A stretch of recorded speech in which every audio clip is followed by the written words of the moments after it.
ça se termine. Roland Castro, vous me disiez tout à l'heure, en deux mots avant que ne commence cette matinée, que cette question du Grand Paris, et cette grande réflexion transverse que vous menez les uns et les autres, c'est d'abord une révolution philosophique. Bah, oui. Non, mais oui. Je pense parce que regardons les conditions, quoi. Les conditions du lancement d'une question qui, au fond, n'est pas totalement nouvelle. Alors, il y a la panique climatique qui donne de l'urgence. Et d'ailleurs, moi, je trouve un peu énervant qu'il faille la panique climatique pour faire bien les villes, c'est-à-dire les faire compactes, intelligentes, voire même de pouvoir capter de l'énergie. Enfin, je veux dire, c'est pas... la bonne manière de faire la ville ne devrait pas être dépendante de cette panique, parce que les mauvaises manières sont quand même les grands ensembles où il y a énormément d'espace, où les pavillonnaires pas bien, où il y a un étalement fou. Bon, donc tout ça est... Bref, enfin, il y a cette urgence qui est... Bon. Et deuxièmement, alors je pense alors très très profondément comme ça, dans ce théâtre où j'étais venu voir Maria Cazares quand j'étais petit, un lieu quand même où ça pensait pas mal, je pense qu'il y a un nouveau paradigme qui se développe, qui est obligé de se développer avec la crise, parce que la crise du virtuel, quoi. Il y a une crise du virtuel. Cette histoire de fric, d'ailleurs, est extraordinairement drôle, puisqu'il y a des vols virtuels, des masses virtuelles volées par un mec virtuel, enfin pas virtuel, il est en prison, je crois, aujourd'hui. Tout ça est assez amusant, cette crise du virtuel. Et on revoit du troc. On repense au troc. Le virtuel fait penser au troc, c'est-à-dire à la chose, au contact. Bon. Et à habiter. À habiter quelque part. Voilà. J'ai toujours pensé qu'un des drames de notre époque, c'était le médiatique, c'est-à-dire la pensée de l'événement, et qu'à chaque fois que j'inaugurais un bâtiment ou un lieu, je me disais, tiens, c'est la nique qu'on fait à l'événement. Un machin qui dure plus de 15 jours. Et c'est vrai que la ville, comme question d'histoire, de mémoire et d'avenir, c'est un avenir formidable parce que, à l'époque du village planétaire, l'endroit de la caverne, là où on habite, c'est une question de fond. Alors, là où on habite aujourd'hui, à mon avis, ça doit être à notre avis, notre équipe, enfin, qui a vachement bossé. Ça a été une histoire marrante, tout ça. Très belle histoire, dans laquelle les gens ont quitté leur statut singulier. L'histoire qu'on a développée, c'est qu'évidemment, à l'occasion du Grand Paris, et valant, semble-t-il, à l'échelle métropolitaine mondiale, on a développé l'idée qu'au fond, on a gagné à la Révolution française le droit au droit, cette idée folle que les hommes naissent et demeurent libres et égaux en droit. Bon, alors comme disait Coluche, après, c'est pas tout à fait pareil, mais bon, c'est déjà pas mal. On invente l'école publique et l'égalité des chances avec tous les guillemets du monde. On invente la Sécu, c'est-à-dire le droit aux soins, pas à la santé. Il y a des gens qui espèrent le droit à la santé, mais ça, c'est un vœu fou. Mais aux soins, en tout cas. Soyons fous. Et le droit à l'urbanité, le droit d'habiter quelque part, d'être en réseau, d'habiter dans un quartier digne, qui vous renvoie une image digne de vous-même et qui vous met en réseau et dans un espace métropolitain en plus qui a cette caractéristique inouïe. Vous donnez des voyages près de chez vous, c'est ça l'histoire du territoire métropolitain. C'est une invention du vivre ensemble indispensable aujourd'hui à l'époque de la déréalisation des choses. Bon, c'est pas un hasard si on est tous devenus relativement proches de l'agriculture. Enfin, ça m'a fait marrer, mais c'est vrai que nous, enfin, ça a été très drôle. C'est Yves Lion qui disait l'autre fois que, enfin, je crois, qu'on était devenus on s'est vachement intéressé à l'agriculture urbaine, parce que justement, la question, me semble-t-il, qui a soulevé le Grand Paris, c'est la question du je, JE, le fameux je moderne, et du nous, le nous tous ensemble. Bon, c'est pour ça que nous, on a fait un gros boulot, par exemple, sur le symbolique de ça, la question du sens.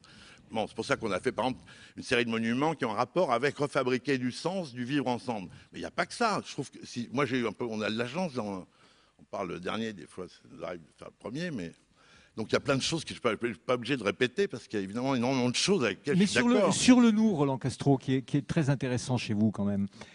On parlait de la mobilité tout à l'heure en termes qui étaient très techniques, c'est-à-dire est-ce que c'est des transports publics, est-ce que ce sont des véhicules électriques, est-ce que ce sont des systèmes circulaires. Vous, quand on lit votre projet, on a l'impression que la mobilité, c'est l'envie que vous nous donnerez de nous déplacer d'un lieu à un autre qui fera en sorte que le jeu devienne le nous, c'est-à-dire des lieux de rassemblement dans la ville. Et on a l'impression que la mobilité chez vous, c'est ça plus que le reste. Bah, disons qu'il y a toujours la pensée de l'infrastructure et puis de la superstructure. Et quand vous faites le Mont-Saint-Michel, si la route n'est pas terrible pour y aller, vous y allez quand même, parce qu'il y a quelque chose qui se passe. Donc faire que de l'infra, c'est une idée basique qui n'est pas très bonne en matière d'aménagement urbain. Donc il vaut mieux qu'aller d'un point à un autre, ou même inventer des points. L'autre chose, c'est que nous, on a regardé, effectivement, on a distingué ce qu'on appelait les transports poétiques et les transports rapides, mais qui sont aussi poétiques parce qu'on les imagine en aérien, visitant la ville, mais plus vite. On a imaginé des lignes de métro, des lignes de bus, pardon, de tramway, pardon, et croisées avec des lignes de bateaux sur la Seine, sur la Marne, sur le canal de l'Ourcq. On a appelé transport poétique parce qu'effectivement, et d'ailleurs on le vérifie, il n'y a pas qu'aller d'un point à un autre comme question dans la ville. Il y a aussi le bonheur de profiter du transport qui en équivoque en français. On parle bien de transport amoureux. Donc aujourd'hui, il y a une telle thrombose au niveau des déplacements monstrueuse qu'effectivement, il y a des urgences.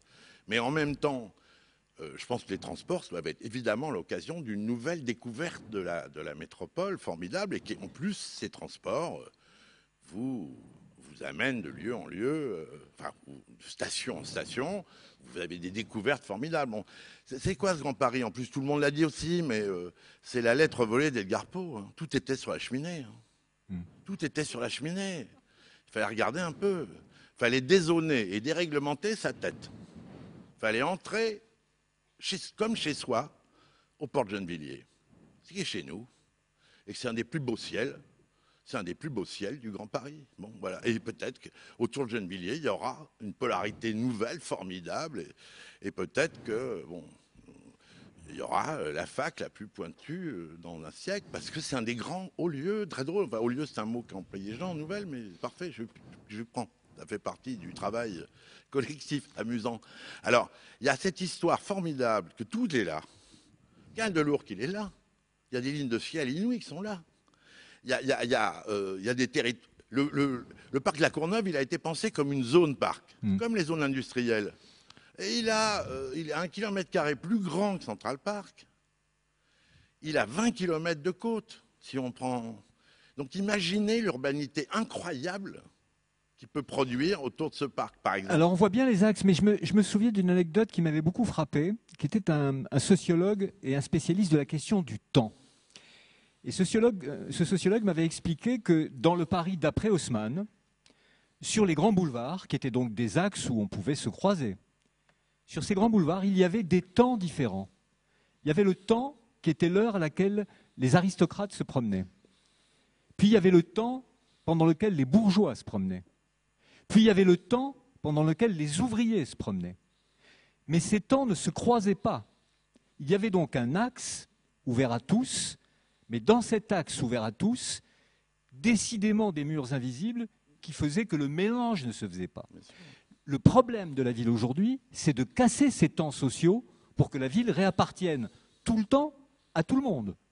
Est-ce que ce n'est pas ça la grande difficulté? La grande question, c'est justement de bouger les rapports à la centralité, de passer de Galilée à Copernic, hein, d'arrêter de faire tout tourner autour du centre de Paris et de faire qu'il y a, il y a de l'intérêt métropolitain aussi beau et aussi riche, et peut-être même plus beau, plus riche, plus vert, plus proche de nature, etc., qui n'est pas le centre. Non, bon, après, c'est ça l'enjeu. L'enjeu, c'est effectivement et ça existe aujourd'hui encore, cette frontière invisible. Hein, bien sûr, chacun sait qu'il y a des manières de gérer l'espace ou même de se sentir à l'aise dans l'espace qui sont assez différentes selon certaines catégories sociales. C'est pas... Donc la question, effectivement, l'enjeu du Grand Paris tel qu'on l'a posé, c'est quand même l'enjeu que n'importe quel lieu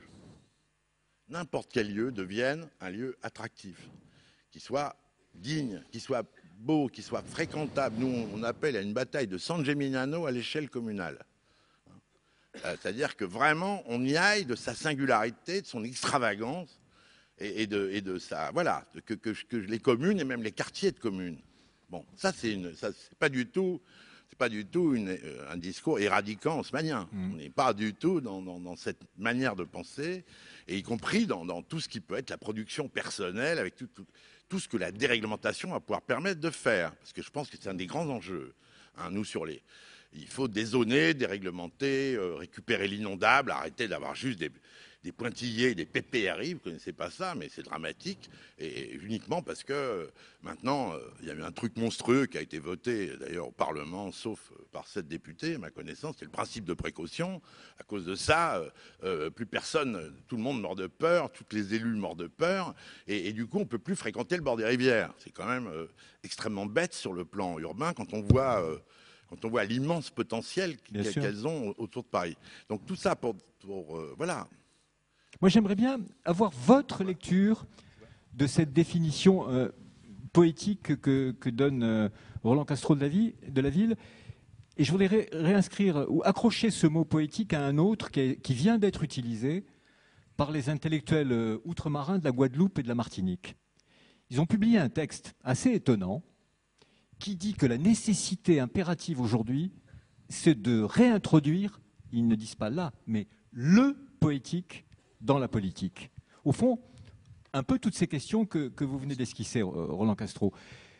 Sauf que ça, si vous me permettez, il n'y a rien de plus subversif que le poétique. Ce qui pour moi est une bonne nouvelle d'ailleurs. Mais ça veut dire que la question de la ville telle que vous l'abordez risque de bousculer un certain nombre, mais de bousculer fondamentalement un certain nombre d'idées reçues ou laissées comme ça un petit peu dans le décor sans qu'on s'y intéresse beaucoup. C'est une grosse remise en cause. Pendant la consultation, on nous a à un moment donné demandé d'expliquer le concept de poétique. Donc nous, on a pris cette occasion pour dire qu'effectivement, les villes qu'on aime, c'est de la poésie. Donc, Paris a un lieu poétique majeur qui est la Seine. Donc on dit toujours, vous enlevez la Seine de Paris, les flux, tout marche bien, mais la poésie n'est plus là. Donc effectivement, pour nous, ça a été une axe d'entrée assez importante. Et on l'a beaucoup relié aussi à la beauté, à l'importance de la beauté. On s'aperçoit, vous parlez tout à l'heure de barrières invisibles. Moi, je parlerais plutôt de barrières très visibles. Parce qu'aujourd'hui, les différences et les déséquilibres sociaux, ils sont là, ils sont très, très visibles. Le décor des grands ensembles est quand même une barrière extrêmement claire sur votre condition sociale. Donc l'accent qu'on a mis, nous, sur la poétique et aussi sur la beauté a été, bien sûr, un peu une obsession pour nous parce qu'on est extrêmement attentif à tout ce qui se passe dans les grands ensembles. Mais pour nous, la question de réintroduire la beauté et la poésie dans notre travail a été fondamentale parce que, justement, vous parlez d'équilibres sociaux. Pour nous, c'est une des axes principaux pour résoudre certains déséquilibres sociaux. Et je dirais que les 4 arguments dont on a parlé aujourd'hui, ils se recroisent à nouveau dans le concept de beauté et d'embellissement. On parle d'embellir les banlieues. Parce que effectivement, c'est l'occasion, par exemple, le remodelage et la métamorphose de certains bâtiments est aussi l'occasion pour améliorer au niveau environnemental la performance de ces bâtiments. Quand on sait que pour un habitant d'un grand ensemble, la partie des charges par rapport à son loyer est extrêmement importante et ne cesse pas d'augmenter, c'est aussi une manière pour résoudre certains déséquilibres sociaux que celui de s'occuper de l'environnement et donc d'embellir certains bâtiments. Équipe